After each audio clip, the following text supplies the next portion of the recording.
Hi ghost lovers, మీరు చూస్తున్నారు Venky's haunted house. మీలో చాలామంది వీడియోస్ చూస్తున్నారు కానీ సబ్స్క్రైబ్ చేసుకోవడం లేదు. సబ్స్క్రైబ్ చేసుకోండి, గంట సింబల్ మీద నొక్కి నోటిఫికేషన్స్ ఆన్ చేసుకోండి. మన ఛానల్లో ఎప్పుడు వీడియోస్ పెట్టినా వెంటనే మీకు నోటిఫికేషన్ వస్తుంది. ఫటాఫట్ వీడియో చూసి like and comment or share చేసేయండి. ఈరోజు మీకోసం ఒక భయంకరమైన స్టోరీని మీ ముందుకు తీసుకొచ్చాను. ఈ స్టోరీని మా మామయ్య నాతో షేర్ చేసుకున్నారు. ఆయన జీవితంలో ఈ సంఘటన నిజంగా జరిగింది.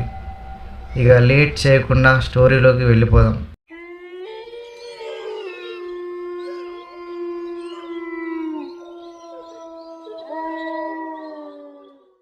నా పేరు నరేష్. నేను ఒక జేసీబీ డ్రైవర్. మీలో చాలామందికి తెలుసు, మాకు వర్క్ ఒకే లొకేషన్ అని కాకుండా కొత్త కొత్త లొకేషన్లో వర్క్ ఉంటుంది. ఎక్కడ వర్క్ ఉంటే అక్కడికి వెళ్ళి వర్క్ చేస్తూ ఉంటాం. అది 2016వ సంవత్సరం. ఖమ్మం దగ్గర వర్క్ ఉండడంతో నేను అక్కడే వర్క్ చేస్తూ ఉన్నా. నేను ఉన్న చుట్టుపక్కల చాలా వర్క్ ఉండడంతో నా ఫ్రెండ్స్ అయిన శివ, శ్రీనులు కూడా వాళ్ళ జేసీబీ వెహికల్స్ తీసుకొచ్చి ఇక్కడే వర్క్ చేస్తున్నారు. శివకి ఒక హెల్పర్ కూడా ఉన్నాడు. మేము రోజు వర్క్ అయిపోగానే నేను ఉన్న గ్రామం నుండి 1 కిలోమీటర్ దూరంలో ఉన్న పెట్రోల్ బంక్ పక్కన ఖాళీ ప్లేస్లో వెహికల్స్ పెట్టి అక్కడే వండుకొని తిని పడుకునే వాళ్ళం. మేమున్న పెట్రోల్ బంక్ 2 ఊర్లకు మధ్యలో కొంచెం అడవి ప్రాంతంలో ఉంటుంది. చీకటి పడితే ఆ దారిలో ఒక్క వెహికల్ కూడా తిరగదు. ఇక ఎప్పటిలాగే వర్క్ ముగించుకొని పెట్రోల్ బంక్ పక్కన వెహికల్స్ పెట్టి తినేసి పడుకున్నాం. సమయం సరిగ్గా అర్ధరాత్రి 12 అవుతుంది. చుట్టుపక్కల ఏదో అలజడి, అంతగా పట్టించుకోలేదు. కాసేపటి తర్వాత వెహికల్ నుండి ఏదో సౌండ్. లేచి చూసా, ఎవ్వరూ లేరు. వెహికల్ జాకిల్ దిగుతున్నాయేమో అని లైట్ తీసుకొని పడుకున్నా. నేను పడుకున్న ఒక అర్ధ గంట తర్వాత మా ఫ్రెండ్ శివ టాయిలెట్ వస్తుంది అని లేచాడంట. ఒక్కసారిగా ముందు చూసి కింద పడిపోయాడు. నేను, శ్రీను వెంటనే లేచాం. ఎందుకు శివ, ఏమైంది, కింద పడిపోయావు అని అడిగాం. అతను భయంగా ముందుకు చూపించాడు. మేము అతను చూపించిన వైపు చూసాం. అంతేగా మా గుండె జల్లుమంది.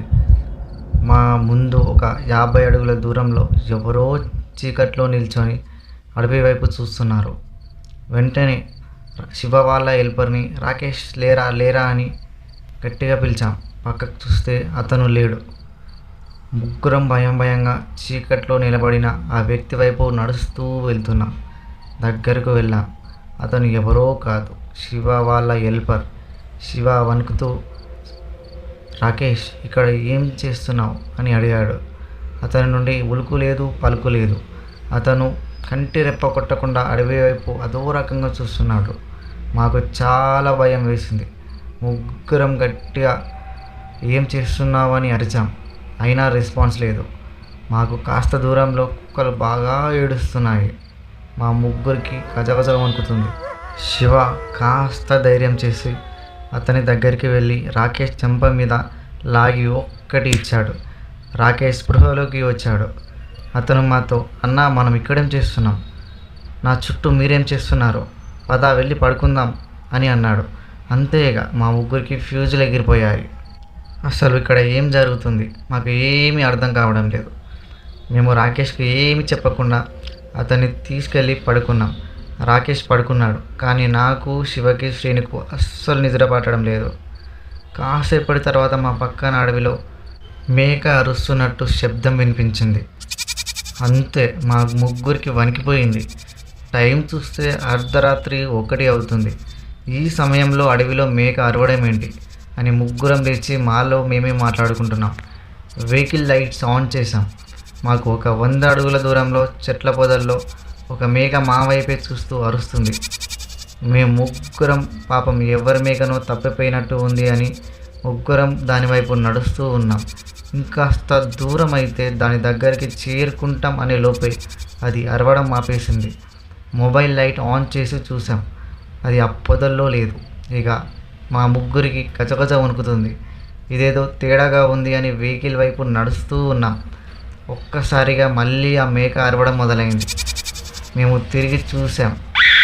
అంతేగా మా ముగ్గురు గుండె ఆగిపోయినంత పనైంది.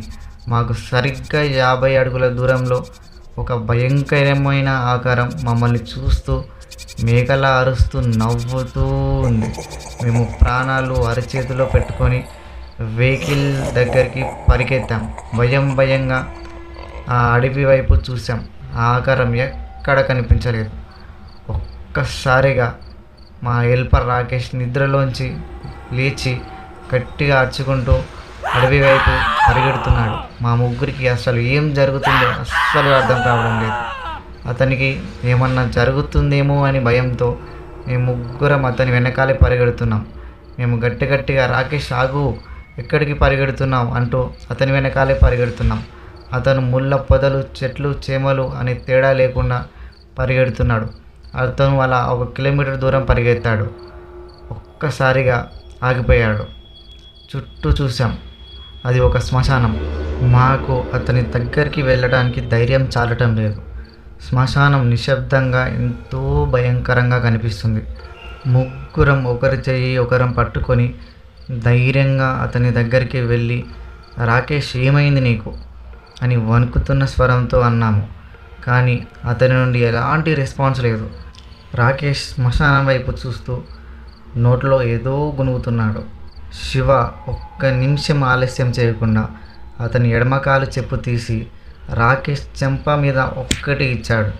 వెంటనే రాకేష్ స్పృహలోకి వచ్చి, అన్న ఏమైంది, నా చుట్టూ ఏం చేస్తున్నారు, అయినా మనం శ్మశానంలో ఏం చేస్తున్నాం, నా కాళ్ళకి ఈ రక్తం ఏంటి అని మమ్మల్ని ఏడుస్తూ అడుగుతున్నాడు.